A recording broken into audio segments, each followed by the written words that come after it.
Alright, welcome back. This is a new collection of slides that we're going to go over. Probably will take us 2 weeks as well. The topic that we're covering is something called kinetics. Kinetics, literally, I think it means things related to movement. In chemistry, kinetics means how fast a reaction takes place. And that's what we're going to be talking about for this entire collection of slides. We're going to be talking about how fast or how slow, how much time it takes for a reaction to take place in. There's a lot of background information that we need to cover before we can actually talk about kinetics. First bit of background information is here. I'll ask you this, you can think about it, but I don't expect you to know this necessarily ahead of time. The question I'm going to ask is, when you see square brackets like that, these are square brackets, and you see a formula inside of the square brackets, what does it mean? For most of you, you probably don't have the background information to know what it means, but when you see something like that, what the square brackets are supposed to tell you is, this means concentration of whatever formula is inside of the bracket. So if I wrote square brackets with H2O in the middle equals 55 capital M, what I'm telling you is the concentration of water in whatever situation I'm talking about happens to be 55 molar.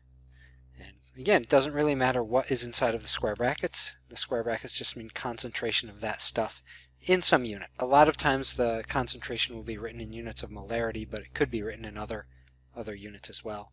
CH4 is a molecule called methane, so if I said square brackets CH4 equals 2 capital M, I am telling you that the concentration of methane under some situation happens to be 2 molar. So I want you to know what those square brackets mean because you're going to see them a lot in these slides.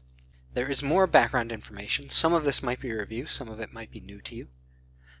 This is a little bit of a weird, or might seem weird to you. There's a number here, and then there's some units to go along with it.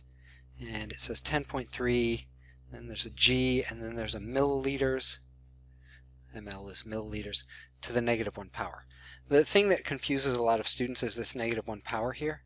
What the -1 power really means is take whatever unit is connected to it and put it in the denominator. So this, the way this is written here is just another way of saying 10.3 grams with milliliters in the denominator. But the -1 just means put that unit is supposed to be in the denominator. And this would be a unit for density. This is grams per milliliter. It doesn't have to be to the -1 power. It could be to a different negative power. So if you see, well, I may show you some examples.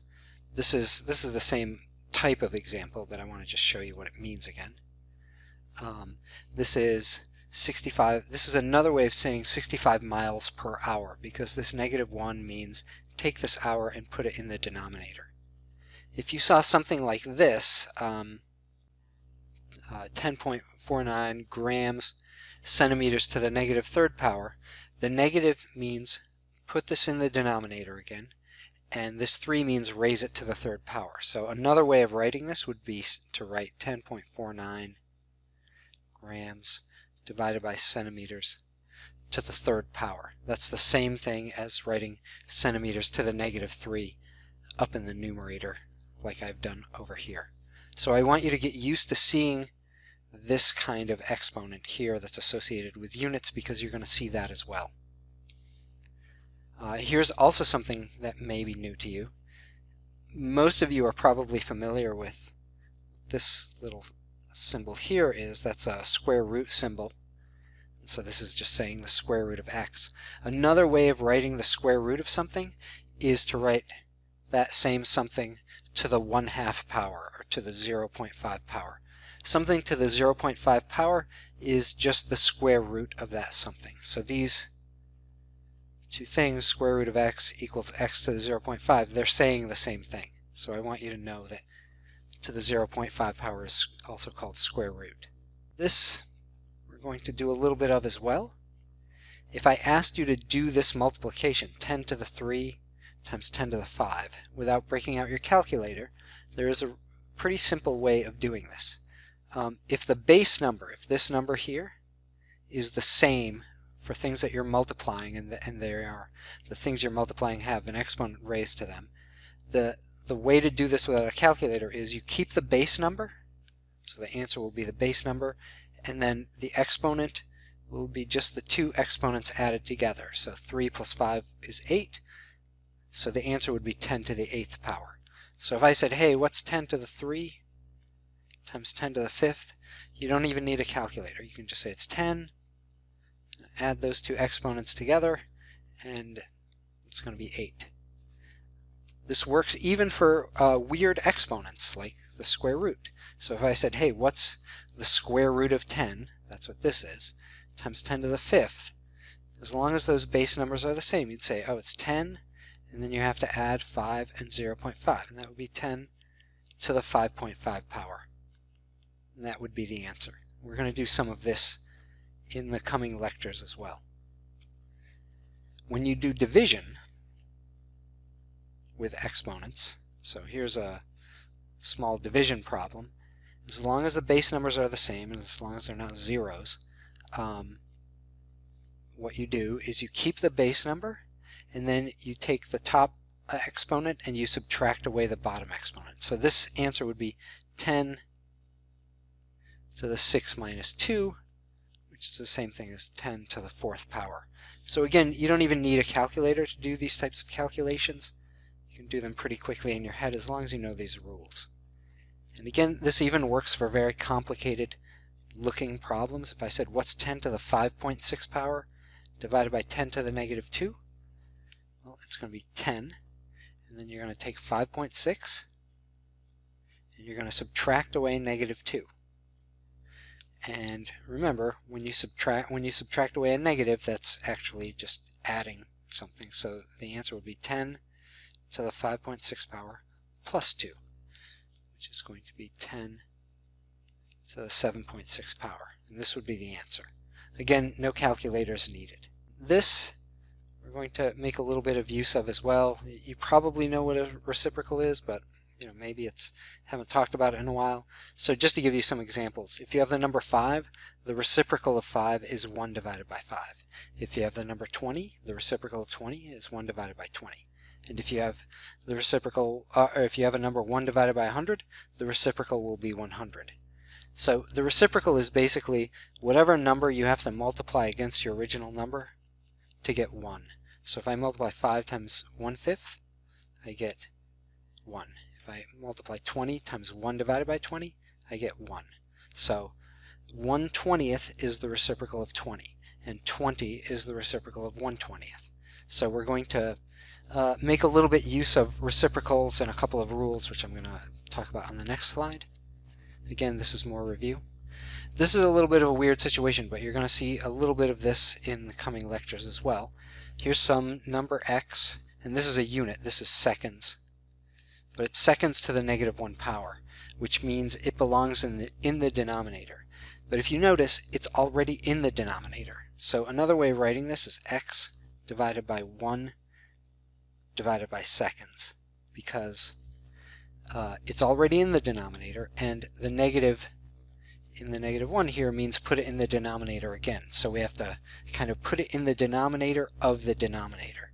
And the thing that I want to point out to you here is that when you have something that's in the denominator of the denominator, it pops back up to the top. So this is a really convoluted way of saying x seconds, because it's in the denominator of the denominator, pops back up to the top. So that kind of thing may show up in some problems that we cover as well. And another way of saying that is if you are the reciprocal of the reciprocal, you end up back in the numerator. You're also going to need to know at least a little bit about the slope of a line. So here's just x-axis and y-axis, and the slope of the line is basically how steep the line is. So if I have a couple of lines, this is line number 1, this is line number 2. Line number 2 is more steep than line number 1, so we say that it has its slope is greater than line number 1's slope. And if I had line number 3 over here, this has the smallest slope because it's the least steep line. Another thing that you should know is if I have my x and y axis and I have lines that tilt in the other direction, these lines also have slopes, but they have, by convention, they have a negative slope. So whatever their slope is, it'll be negative. And this one is really steep, so it'll be a really big negative number. It'll be very negative. This one, this line over here, not so steep, so it'll have a negative slope, but the slope won't be as negative as this line over here. So you should know, at least at that level, what the slope of a line is. This is mostly the end of the review. There's a little bit of review on the next couple of slides as well, so let's get to it. I want to talk about chemical reactions. So this is just some pretend chemical reaction. A turns into B, so molecule A, whatever it is, turns into molecule B. Probably should have picked a better name for this one, but it doesn't really matter. This I want to focus on this two-way arrow here. That two-way arrow means that the reaction is reversible, and many, if not pretty much all, reactions are reversible at least to a little bit of a degree, and many reactions are reversible a lot. What reversible means is if I have this pretend reaction, A turns into B, and I start with a bunch of A molecules inside of a test tube, let's say, if I wait around long enough, sure enough, at least some of them are going to turn into B's. Maybe some of them still stay A's. But the same thing is also true in reverse. If I have a test tube and it's filled with B molecules, if I wait around long enough, at least some of them will turn into A's. And so that's what the two-way arrow means, and that's what I mean by reversible. We're going to talk about reversible reactions a lot for the rest of the course. So you should realize that a lot of chemical reactions are reversible. This is kind of a standard way, this two-way arrow, of telling people that you're talking about a reversible reaction. As far as this collection of lectures is concerned, the conversion of A into B, it can be fast or it can be slow. A lot of times beginning students think, well, okay, I have a test tube filled with A's, I snap my fingers, and they're all almost instantly going to be turned into B's. It doesn't have to be that way. It could be really fast, it could be really slow. And the people who study how fast a reaction takes place are studying what's called reaction kinetics, and that's what we're going to talk about. Believe it or not, it's going to sound complicated, and I guess we'll do things that you might think are complicated, but relatively speaking, this is just the tip of the iceberg. And again, whether a reaction takes place very quickly or very slowly, it depends on a lot of things. It depends on the chemical reaction itself, and it depends on the conditions that the reaction is taking place under. The other thing is that how fast or how slow a reaction takes place in, it can tell you unexpected details about how the reaction takes place.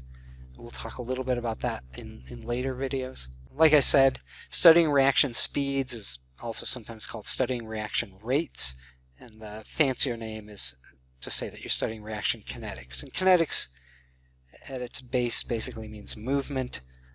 You're studying the movement of, how fast molecules move from one thing and convert to another thing. Here is a sample question related to reaction speeds, but it has nothing to do with chemical reactions. This is just sort of a real-world example. Imagine that you are in your car at exit 23, so here's exit 23 on the highway, and it's 4:30 in the afternoon, and you're on your way to class, and then there's exit 24, 25, 26, 7, 8, 29, and you make it to exit 29, which apparently is where you need to reach at 5 p.m.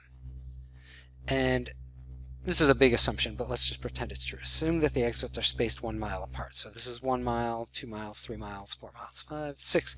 6 miles to go from exit 23 to exit 29. The question is, what is your average speed if it takes you 30 minutes to go 6 miles? Or, well, let's say that's 0.5 hours, right? 30 minutes is half of an hour. And so you can pause and do this calculation, but I will do it as well. the average speed is we went 6 miles and we did it in 0.5 hours. And so if we did this calculation out, it would be 12 miles per hour. That is our average speed if all of this information is true. If I wanted to write it the fancy way that I showed you earlier, it would be 12 miles hour to the -1 power, but that just means 12 miles per hour. So if you understand what we just did here, we figured out the average speed. A couple of things I want to mention.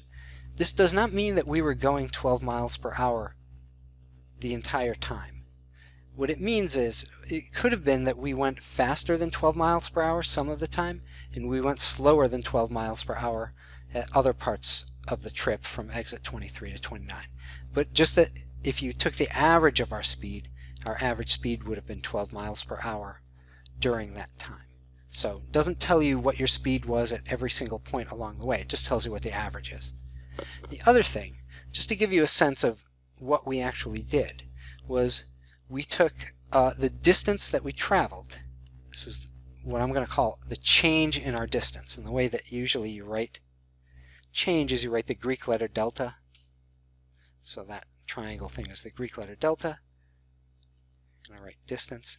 So this means change in distance divided by another Greek letter delta and the change in time.